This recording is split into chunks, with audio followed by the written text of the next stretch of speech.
সামনে এমন একটি ঘটনা তুলে ধরব যেটি শুনলে অবশ্যই আপনাদের জীবন পাল্টে যাবে। এক যুবক নতুন বিয়ে করলো, ভালোই কাটতেছিল তাদের দিনগুলো। একদিন স্ত্রী খুব ভালো খাবার রান্না করলো। স্বামী স্ত্রী যখন খেতে বসলো, এমন সময় এক ভিক্ষুক হাজির হলো। ভিক্ষুকটি খুব ক্ষুধার্ত ছিল এবং সে কিছু খাবার চাইল। স্বামী খুব রাগ হইলেন এবং ভিক্ষুকটিকে কিছু ভাষায় গালমন্দ ও অপমান করে তাড়িয়ে দিল। অসহায় ভিক্ষুক চলে গেল। কিছুদিন পর স্বামী স্ত্রীর মাঝে ঝগড়া হলো। এক পর্যায়ে তাদের সংসার ভেঙে গেল। স্বামী স্ত্রীকে তালাক দিয়ে দিল। স্ত্রী বাপের বাড়ি চলে গেল। কয়েক বছর পর মেয়ের বাবা অন্য এক জায়গায় মেয়ের বিয়ে দিল।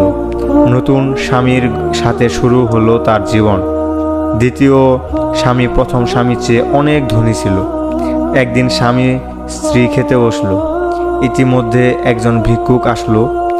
স্ত্রী স্বামীকে বলল, আমি ভিক্ষা দিয়ে আসি, কারণ এমন এক মুহূর্তে আমার প্রথম স্বামী এক ভিক্ষুকের সাথে খারাপ আচরণ করেছিল, যা আমি এখনো ভুলতে পারি না। যখন স্ত্রী ভিক্ষা দিতে গেল তখন সে অবাক হয়ে গেল, কারণ তার সেই প্রথম স্বামী আজ তার সামনে ভিক্ষার পাত্র নিয়ে দাঁড়িয়ে আছে। স্ত্রী চোখের পানি রাখতে পারল না। মেয়েটি তার দ্বিতীয় স্বামীকে বলল, আমি আপনাকে এক আশ্চর্য ঘটনা শোনাবো। তারপর মেয়েটি তার প্রথম স্বামীর সাথে ঘটে যাওয়ার ঘটনাটি বলে দিল। তখন দ্বিতীয় স্বামী চোখের পানি ছেড়ে দিয়ে বলল, আমি তোমাকে এর চাইতেও আশ্চর্য ঘটনা শোনাবো।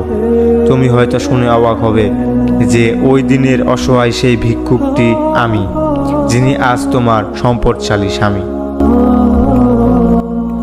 তো ঘটনাটি আপনাদের কাছে কেমন লাগলো আমি জানি না, কিন্তু এটি কিন্তু অবশ্যই একটি শিক্ষণীয় ঘটনা।